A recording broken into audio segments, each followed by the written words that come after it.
standing in front of a camera and giving a nice pose for beautiful pictures? Who don't like? We all love sitting in front of cameras, making sure that our pictures come so beautifully and so nice. My dear students, parents, teachers, and all the well-wishers, welcome back to another interesting, humorous comedy story written by Stephen Leacock with the photographer. Our experience with photographer, definitely a memorable experience.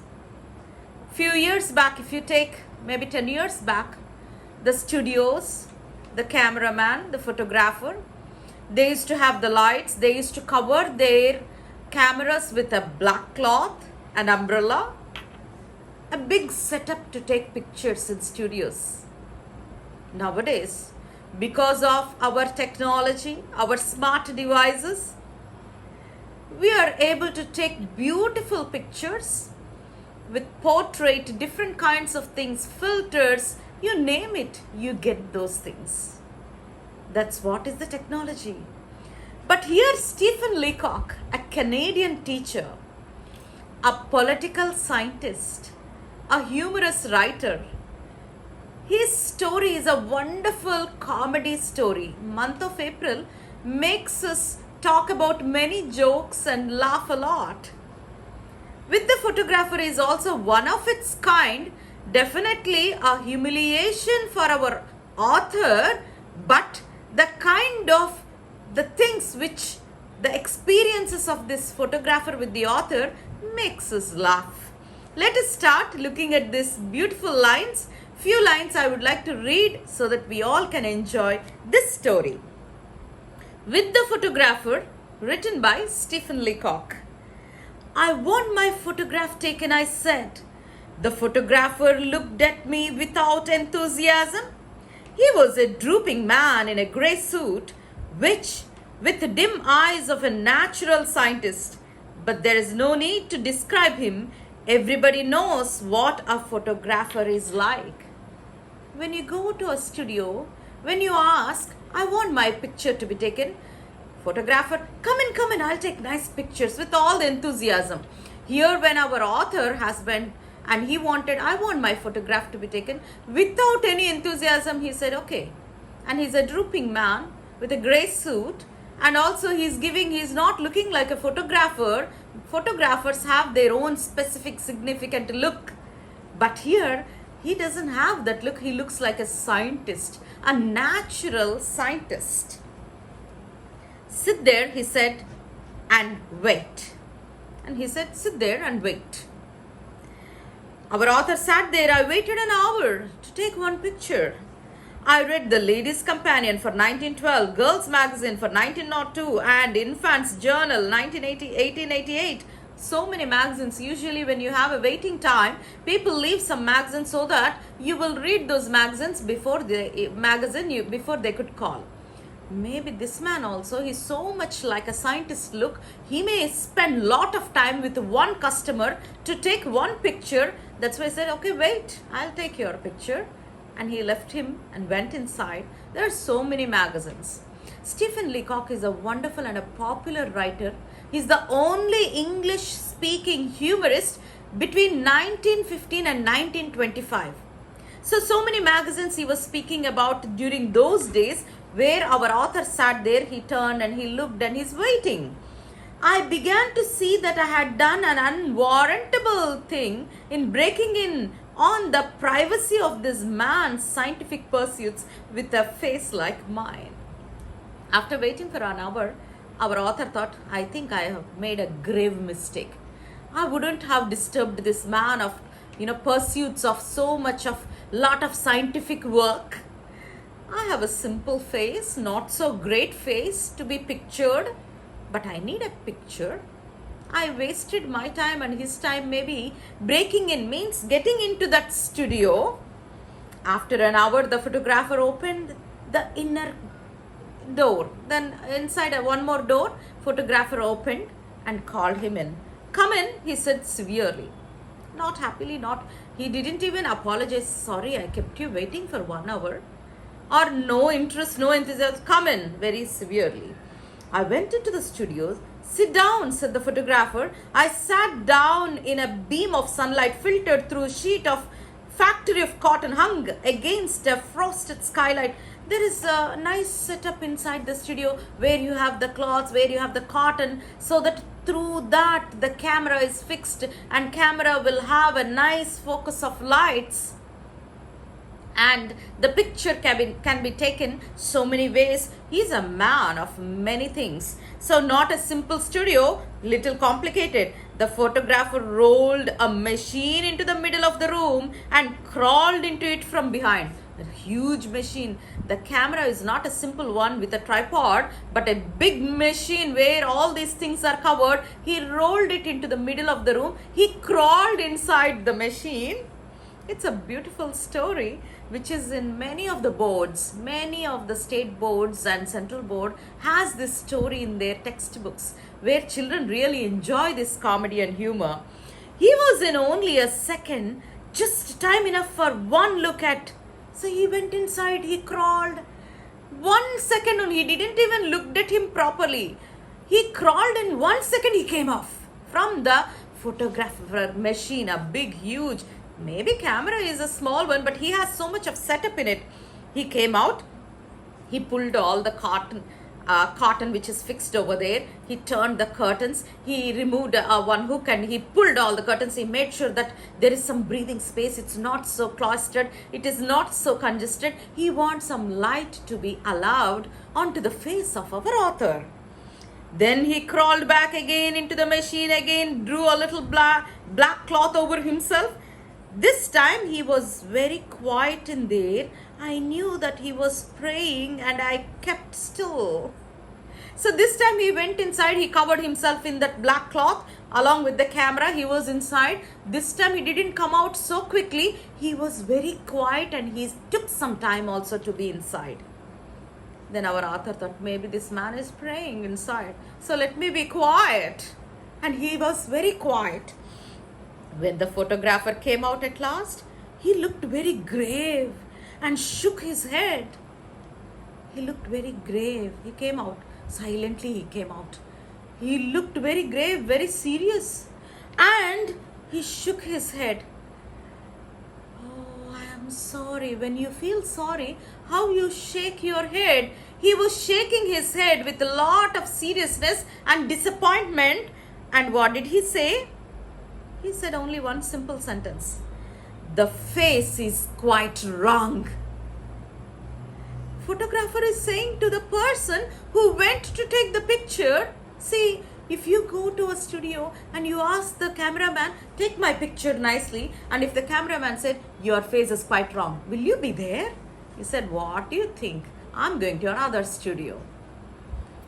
He made a mistake of saying this statement with the author. He said, the face is quite wrong. But our author said, I know my face is quite wrong. I have always known it. You need not tell me. It's not something new for me. I know it. I think he said the face would be 3/4 full. Then immediately he said, the face would be 3/4 full. Something is missing in it. The face is quite wrong. I'm sure it would. I said enthusiastically, oh, he understood my face. Then he can correct nicely and he can take a nice picture in that particular angle where my face looks so nice. He thought, what a human mind. What a kind personality. Our customer, our author thought with regard to the photographer. Then he said enthusiastically, I was glad to find that the man had such a human side to him. So would yours. In fact, I continued, how many faces one see that are apparently hard, narrow, limited, but the minute you get 3/4 full, they get wide, large, almost boundless in. Sometimes, the faces will be narrow, but when it is 3 times full, when you just try to zoom in, when you have it, it looks a little bigger. The camera tricks they play. But the photographer had ceased to listen. Our author is trying to speak something nice so that his photograph can be taken, but he stopped listening. He's in his own world. Photographer is in his own world. He stopped listening. He came over and took my head in his hands and twisted it sideways. I thought he meant to kiss me and I closed my eyes.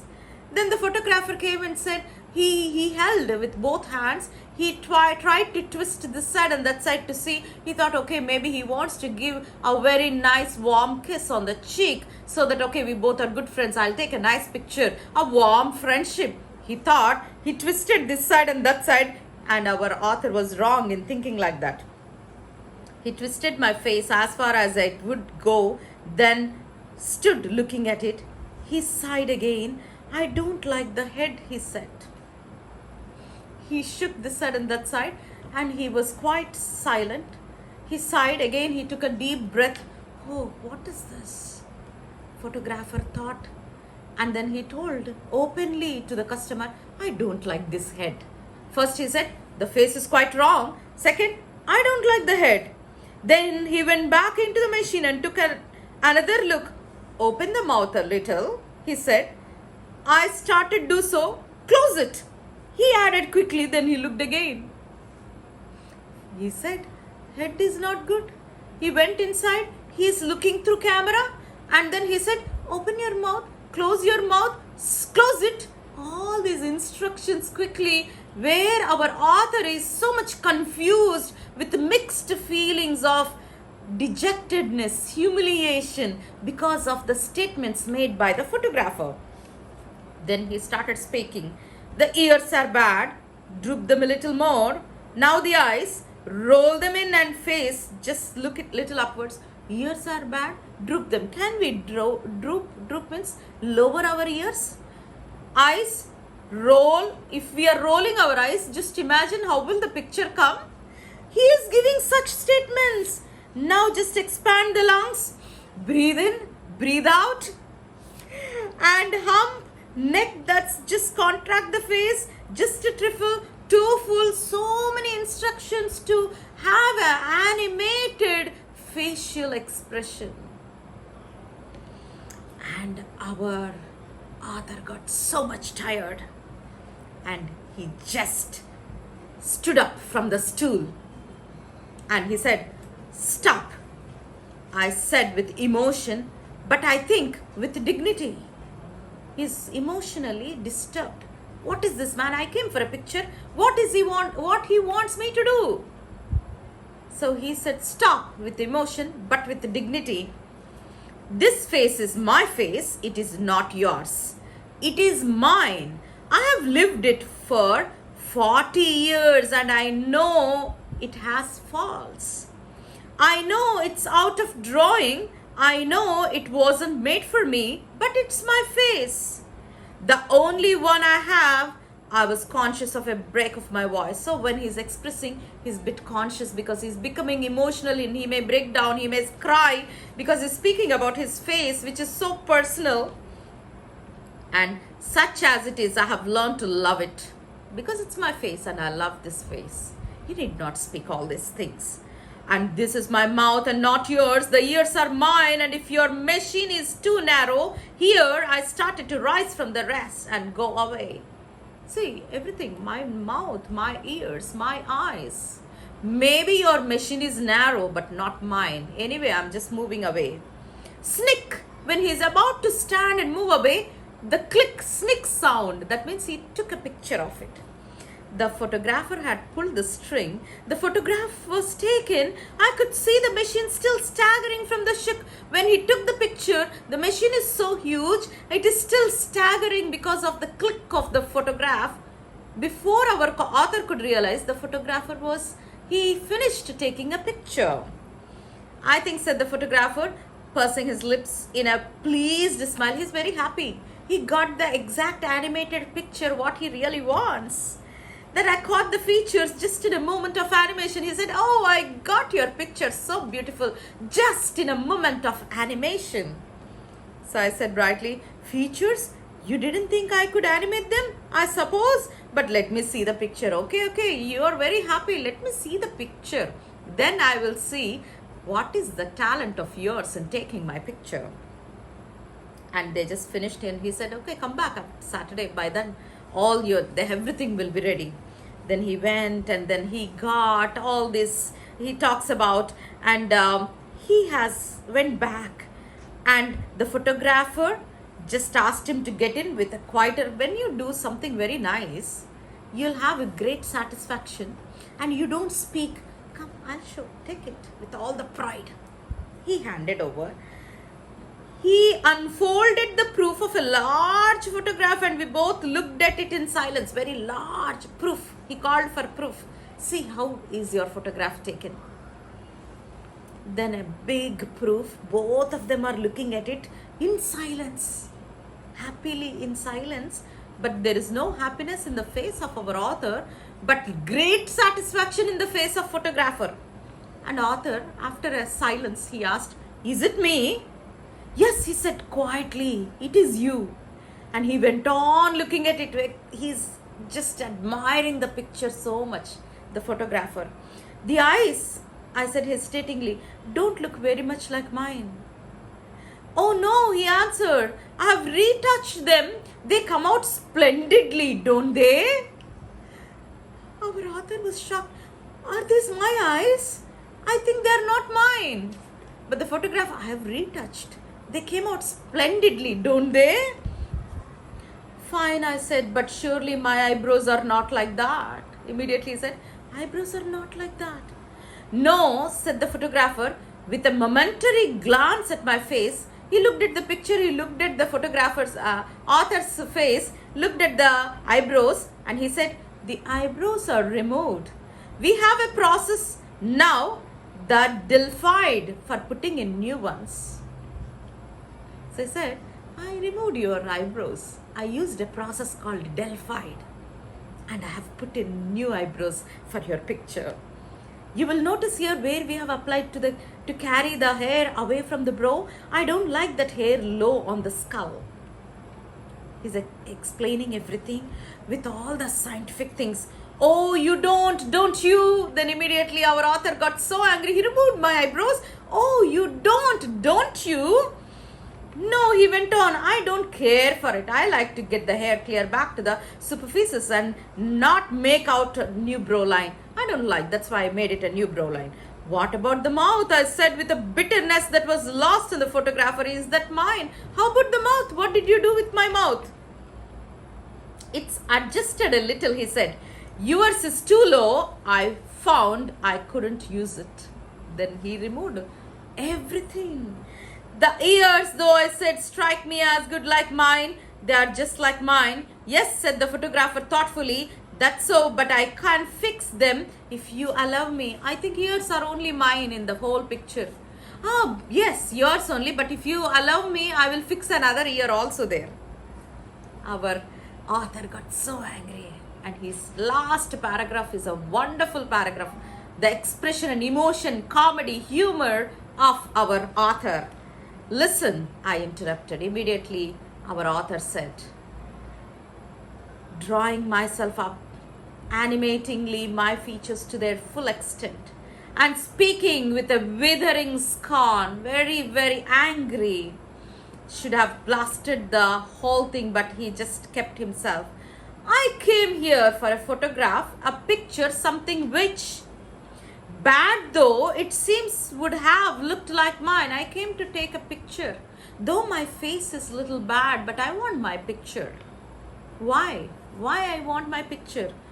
"I wanted something that would depict my face as heaven gave it to me. Humble though the gift may have been, I wanted something that my friends might keep after my death.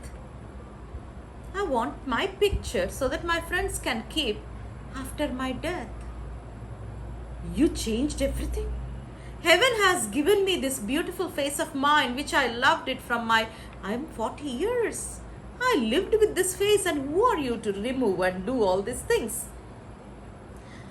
What I wanted is no longer done. I want my picture, but you didn't give my picture. Go on then with your brutal work. I call it brutal work. Take your negative, or whatever it is you call it, dip it in sulfide or bromide or oxide or cowhide, because he used Delphied. Anything you like, remove the eyes or correct the mouth, adjust the face, restore the lips, reanimate the necktie and reconstruct the waistcoat, whatever you want, you do. I'm least bothered. You take this negative, coat it with an inch of gloss, slide it with or shade it or emboss it or gild it till even you acknowledge that it is finished. Till you feel that it is finished, you do whatever you want. Then when you have done it, keep it for yourself and for your friends. They may value it. To me, it is a worthless bauble. Bauble is, there is no price for what the picture you have given. Maybe you and your friends may enjoy because you have done so much of reconstruction and reanimating things with my original face. It doesn't worth for me. You keep it, he threw and he left the place. What a wonderful story Stephen Leacock has written about our author with photographer, which makes us laugh. A comic indeed, which helps us to enjoy the language, the story, and the humor in it. Enjoy reading such humorous stories. Be blessed. Have a nice day.